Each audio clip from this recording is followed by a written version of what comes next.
Good morning. How are you? Good morning. Good. How are you? Good, thank you. Okay. So this is Mr. Andres, and he is from Cuba. Uh-huh. So I'm gonna ask him some questions. Okay. So, how and why did you come to America? Looking for freedom and opportunities. Okay. And that was December 13th, 2008.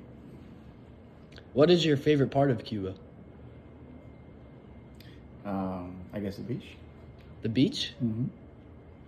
Was there a lot of beaches in Cuba? Oh, yeah, you have all the North Coast. What was your favorite beach? I think Varadero Beach. Is that like southern Cuba or? That's Southern Cuba. Yes. Okay. So, what was your favorite part of Cuba again?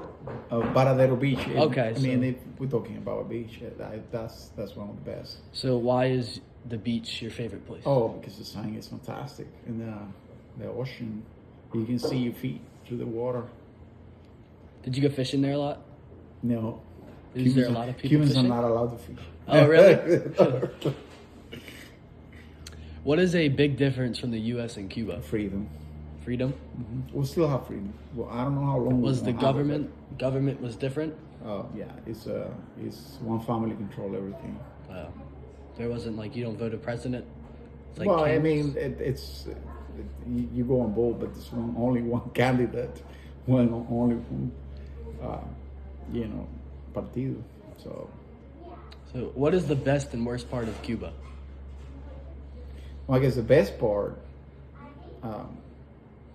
to an extension, it will be, safe. It's a relative safe country if you compare with other countries, Central America and even the U.S. And the worst part is people have nothing to eat. Oh, what is the crime like in Cuba? Well, everything is controlled by the government, so you commit a crime, there is a 99% that you will get caught. The Cuban intelligence was trained by the KGB and part of the Nazis too, so that they really deep into the neighbor families, so they can know everything. What is the KUB? That was a Russian intelligence Oh, okay. when the Soviet Union still were. Wow. Do you feel safer crime-wise here or in Cuba? I mean, we all have guns.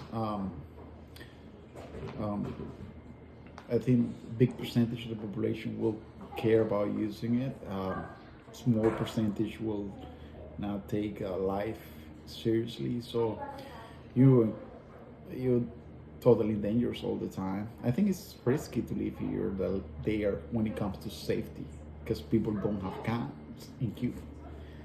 In '59, when the Castro took over, it got all the guns from the people, so people have no guns. They cannot defend themselves against somebody or the government. And that was really a smart move, just to... Are you able to keep like knives or anything? That what? Like knives? Can you keep knives?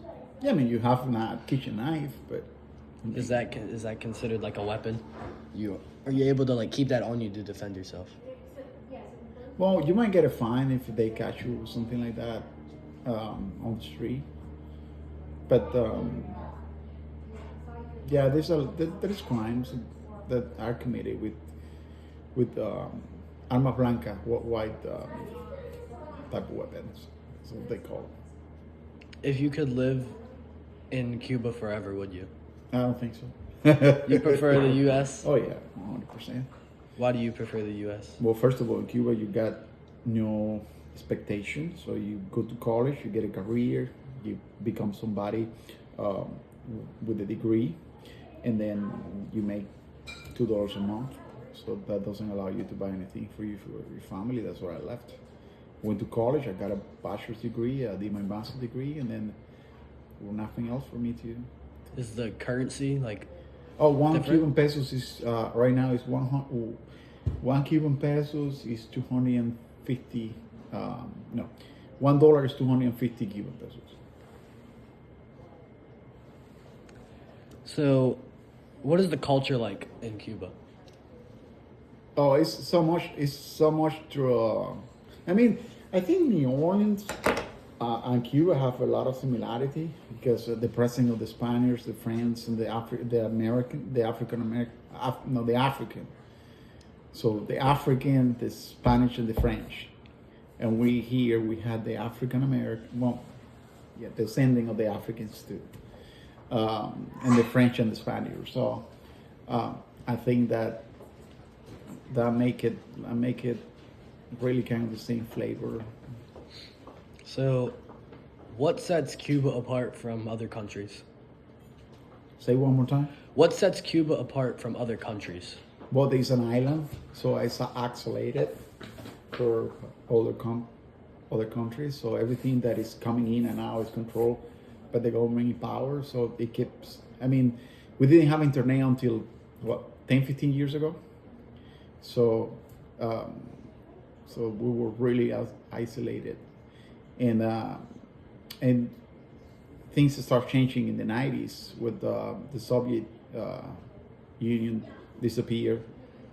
So we used to import everything for the Communist Party, and that wasn't there anymore. So Russia won to have control over Cuba because it was really close to the U.S. And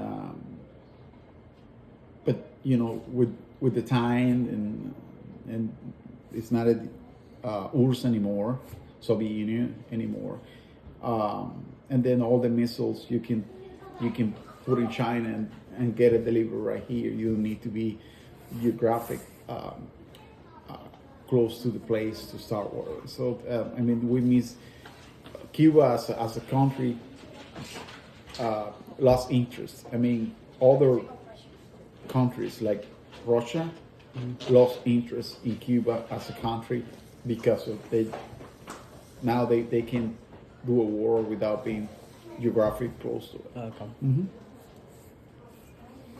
Was there like exports? Like, what was the main export? Oh, sugarcane. They just grew that in farms?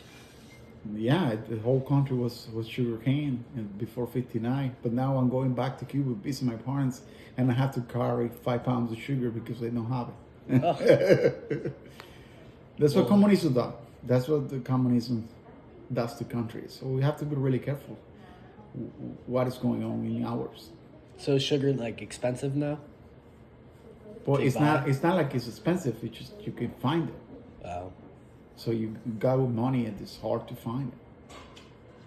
Yeah, because everything is imported through other countries, and they keep saying that.